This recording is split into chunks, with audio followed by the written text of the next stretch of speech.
Now, the Land Rover Defender was probably one of the first cars that I ever driven. That is little me you can see on your screen right now, by the way. So it's safe to say the love for Land Rover started at a very, very young age, and it helped at the fact that my dad had Defenders, Discoveries, and Range Rovers. So it's safe to say it definitely does rub off on you. But anyway, the new Defender. And I was a fan since day one. Since they launched this car, I was a fan instantly. I like the design, I like how it looks. But in today's review, we're going to launch it from 0 to 60. We're going to try and put a dog in the back, take it for a drive and test out its technologies. I'm Max Aftavani and welcome to Driven Plus. So firstly, I'm going to talk to you about the spec of this Defender. But before I do, I just want to apologise for how dirty this car is. I was given this at a late stage and I just wanted to get a quick video for you guys. But this is the Defender X Dynamic SE, bit of a mouthful. And I'm just going to mention some of the key features you get with this spec. So you get 20-inch alloy wheels. Would I off-road in 20-inch alloy wheels? I don't know. Anyway, you get a black roof. You also get rear recovery eyes as well, and you get this grained leather and robust seat upholstery, and they're 14-way electrically adjusted. They're heated and cooled, so it's nice on a hot day or cool day. And you also get these industrial-looking metal tread plates, but I think they're plastic. Let's have a look under the bonnet. Now, all models get this P400 engine. P standing for petrol, 400 means 400 PS. So you get 395 horsepower, 550 Newton meters of torque, and that's really, really strong figures for a Defender. And it's not the most powerful Defender you can actually buy. You can buy a 5-litre V8 supercharged one as well. Arguably, is that the one to have? Well, people don't want a V8. Straight six is a really, really good option. And the top speed of this car is 119 miles per hour. And I thought for a car producing around 400 horsepower, I mean, you would have thought a higher top speed maybe? Anyway, it's an off-roader at the end of the day. Now, this is actually classed as a mild hybrid, and Land Rovers say it will go from 0 to 60 in around 5.7 seconds. Let's find out. Okay, so I'm going to launch the Land Rover Defender 90 P400 from 0 to 60. Land Rover say 5.7 seconds, so I've put the gearbox in S. This isn't going to have launch control. Who's going to launch the Defender? But let's just do it for why not? So I've launched a few JLR products on my channel, Range Rover Sport SV, Range Rover P525. So yeah, there's the leaderboard on your screen. I don't think we're going to get close to them, but yeah, it'll be interesting. Let's see. Let's brake boost it. It's going through its brakes. Sounds good. 5.9 seconds, so 0.2 seconds slower than what they say. Now, I'd imagine that roof rack and box isn't going to help with aerodynamics, but I'm pretty happy. Sub 6 seconds from 0 to 60 for a Defender. Back to the review. As you can see, this car is ready for the rough terrain, and here are some of the features. You get this side storage box thingy here, which is the perfect place to put your tow ropes, by the way, because you won't have any room in the boot because it's so small, which we'll come on to very soon. You also get this snorkel right here, so you can actually go swimming with your car. This is no sidestep, this is a rock slider, and this protects the car from any damage caused by rocks, and it's a perfect place to put a platform to get into the car. You also get this roof rack here, which is the perfect place to put your other spare wheel maybe? Now, looking into the boot of the Defender 90, it's much smaller than the 110, but first I must comment on the weight of the boot lid. It's really, really heavy. That's because you've got that big spare wheel on it. Now, boot space is 297 litres with the seats up. Seats down, that extends to 1,263. And say, for instance, you have a dog, like I have. That's why I've been holding a tennis ball, because my dog's right there. She's going to now demonstrate how easy or hard it is for a dog to get into the boot. Okay, Tilly, come here, please. Sit. Come in the boot. It's a bit of a jump. Good job, she's a cockapoo, and she's very agile. But say, for instance, you have an older dog and it's harder for them to get in at this height. What you can do is lower the suspension, which it's doing then, and then it's easier for your dog to get in. And then when they're in, what you can is bring it back up, like so. Now, before we go inside, I must mention that it's super easy to get into the Defender, although it is a high vehicle. That's because you have this handle here, which is really, really strong, and obviously the side step here. So all you have to do is step up, twist your body, get in, see you on the other side. Now, I love the way Land Rover has designed this car from the inside. Firstly, they like to remind you that you are in a Defender because you've got Defender embossed on the dash there, but there's loads of space going on. You've got USB-C socket here, another one down here, a normal USB socket, 12-volt socket going on, so you're not short of sockets. But the overall feel to the cabin I love because you've got the rugged terrain feel with all the exposed bolts going on, but there's also an element of class and luxury to it with all the nice finish and leather, which you didn't get on the old Defender. Now there's a couple of niggles that I'm going to mention. One's the heads-up display. Now I'm not complaining that you get a heads-up display because that's really, really good in a Defender, but maybe just the position of it is positioned a little bit too high into the windscreen, but we'll see on the road if that is a distraction. And another thing is the armrest. Just listen to this. That's going to annoy me today, so I don't like that Land Rover. I like the position of the cup holders and the climate controls as well. Thank you for giving us good old conventional buttons because they work on an off-road vehicle. But talking about off-road stuff, so just start the engine up. Now going onto the screen, when it fires up, here we go. Now it's really, really simple to use. It's very similar to that of that Range Rover Sport SV I reviewed. If you want to watch my review on that car, click up on the pop-up banner right now. But you get a load of different off-road menus, which I'm going to talk to you more about them whilst we're out on the road because there's loads of stuff. Because this car is built for the rugged terrain. I think I've pretty much covered everything on the inside. Let's get out onto the road.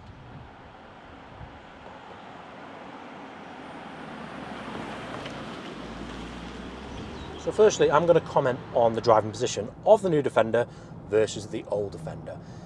Now, it's quite hard to compare, I will admit, because they're both in a different universe. The old Defender, you either had to experience severe pins and needles in your right arm or have no right arm at all because you're sat so snug against the right door on the old Defender. Well, if you're left-hand drive, left arm, whatever.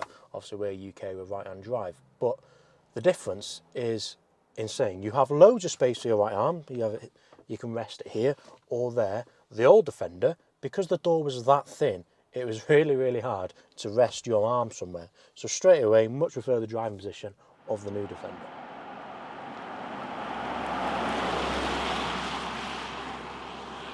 But I loved how the old Defender driven. It had personality. It had character. It was an event to drive for about 15 minutes. And then you wanted to kill yourself because, let's be honest, they weren't the most refined things to drive, were they? So if you ask me which one would I rather drive for 2 hours, it would be the new Defender by far. I would make one change though, and that's to take off this hideous roof rack because it makes a horrible noise. Say for instance you're sitting at 60 on the motorway, yeah, take that off, trust me. Now one good thing Land Rover has given you is a good engine option, so you can start from 2-litre diesel all the way to a 5-litre V8 petrol. Now this engine here, which is the P400, as I said before, 3-litre straight 6 petrol, is probably the perfect option. And say for instance you don't want petrol, I would be more inclined to try the 3-litre diesel because that might be the perfect option for this car. I like a diesel, I'll be honest, and I think a diesel in this car, would it make more sense? Perhaps, maybe. But for instance, this 3-litre petrol engine, I'll admit, when I first started this up and started driving, I was like, this is really petrol because it grunts along like a diesel. It feels like a diesel. There's low-end torque. So I'd recommend you to actually test the P400 before you go and buy the 3-litre diesel because this is going along really, really nicely. But talking about the P400, this engine, so obviously you have the 3-litre straight 6 engine, but it's a mild hybrid. You have a 48-volt battery which aids the starter motor and turbo lag. Very, very similar to that M340i and X3 M40i that I reviewed. If you want to watch my review on one of them cars, click up on the banner. By the way, that beeping which you've heard twice or maybe once is we're in an average speed camera area, and this car does remind you that you are going through an area of cameras. So there's one good thing about the tech on this car. Now on all Defenders you can only get this 8-speed dual clutch transmission, which is good, don't get me wrong. I mean, personally, if I was to go off-road, I'd prefer to off-road in an automatic rather than a manual. You off-roading diehards may say differently, but that's what I prefer, my opinion. But it would have been nice to see this with a manual option, because I think that's one thing which gave the old Defender character, was the choice of a manual gearbox. So this is where this new Defender has lost its character in a way. You don't get a manual option. Now this car uses a permanent all-wheel drive system, and we've been cruising along quite nicely this morning, and we've been averaging 24 to the gallon. Now for a 3 litre straight six petrol engine producing 400 horsepower, that's about average. That's about as good as you're going to get in terms of averaging. When you're on the motorway, I won't be surprised to see 30, low 30s. That roof rack isn't going to help. The storage box as well, everything to improve aerodynamics. The car as well is quite boxy, so to be fair, I'm quite happy with that. Obviously the 5 litre V8 is going to be much worse. 3 litre diesel, you're probably averaging, I don't know, 30 to the gallon maybe. So if you're looking at buying one and MPG is important,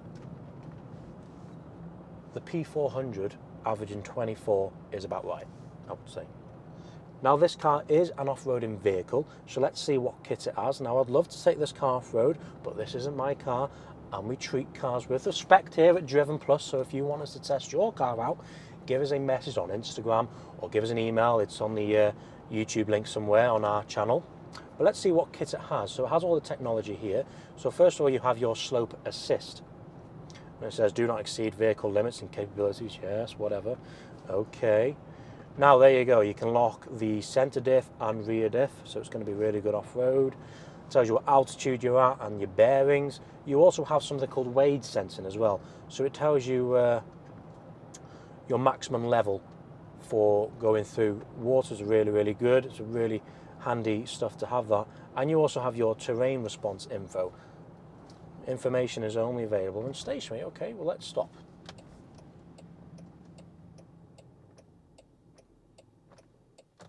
Here we are. So comfort provides a balanced driving experience, optimised for on-road driving, so that's what we'll be in right now. We go into grass, gravel and snow. It's quite good that this gives you information of what each terrain response is for, so you really can pick what to put them in. So I quite like that, that's good. So you've got mud ruts there, sand. Sand makes your car faster actually, and if you want to see an example of that, click to see my review on the Range Rover P500, because I got a better time 0 to 60 in sand mode than comfort mode. It's pretty interesting. Click on the link and there you go, wait. So you do have some loads of things to choose from as well, and you do have your off-road cameras as well, which are really interesting. That's good as well. You have your on-road cameras with your 3D stuff as well. Look how cool that is as well. I love this 3D stuff that Land Rover do. It's really cool. And another thing, you have your towing camera as well, which is really useful when you're towing. You do have a tow bar as well. So yeah, the technology on the Defender is really good, and that's one thing which has improved over the last Defender, is the technology Land Rover has brought into the new Defender. The old Defender was good old 20th century.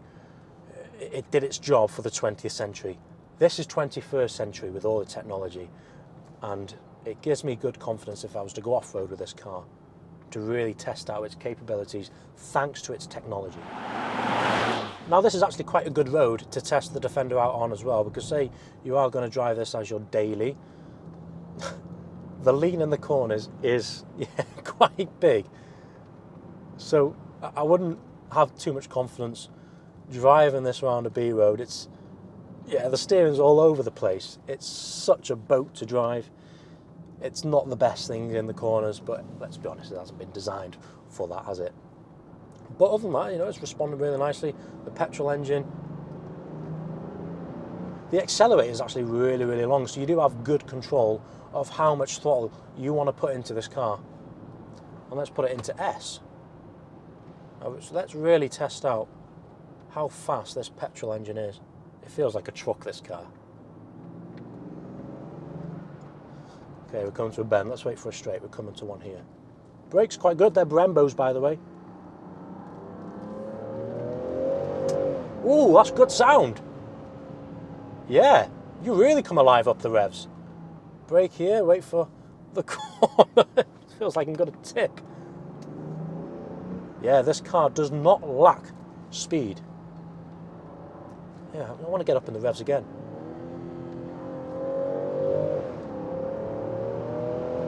That's a Defender.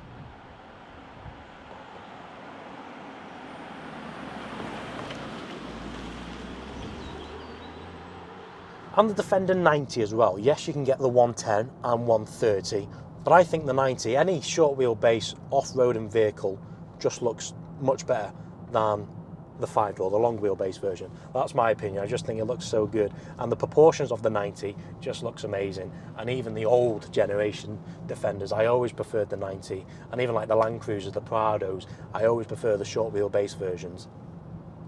But the 90 just feels the perfect size. The back seats, there's loads of room. Obviously the boot space you will struggle for a bit, but say it's just you and using it for your day-to-day commute, put the back seats down, you've got loads of space. The 110, quite a big car. The 130 is like a minibus, that's huge. So I think the proportions of the 90 for me probably is the perfect Defender, but for instance, say you have a family, the 110, or say you have to do a big family, the 130 will be your perfect choice. And to answer my question before on whether the heads-up display is mounted too high into the windscreen, the answer is it's not. It's perfect. So yeah, it's quite nice to have a heads-up display in a Land Rover Defender. Yes. So what's my verdict on the Defender X Dynamic SE 90 P400 stuff, whatever? It's quite a mouthful. Well, I think this might be one of the most complete packages Defenders you can buy. The 90s look great, the short wheelbase. That 3-litre petrol engine is really, really good. I like the way it responds. I would be inclined to try the 3-litre diesel. I think it's the D300 maybe. That'd be interesting to see how it responds. And saying that, we're going to get a D300 on our channel soon, a 110. So if you don't want to miss out on that review, click on the subscribe button and we'll be coming up with some of them in the next few weeks. But if you're thinking of buying one, do it. It's a great car. If I had the money, I'd buy one as my day-to-day car. They're great. I absolutely love the way they look. I just love off-road vehicles, and I love Land Rovers. So there you go. Yeah. Thank you for watching. As I said, click the subscribe button, please. Give this video a like and comment what you'd like to see from us next time. Thank you and goodbye.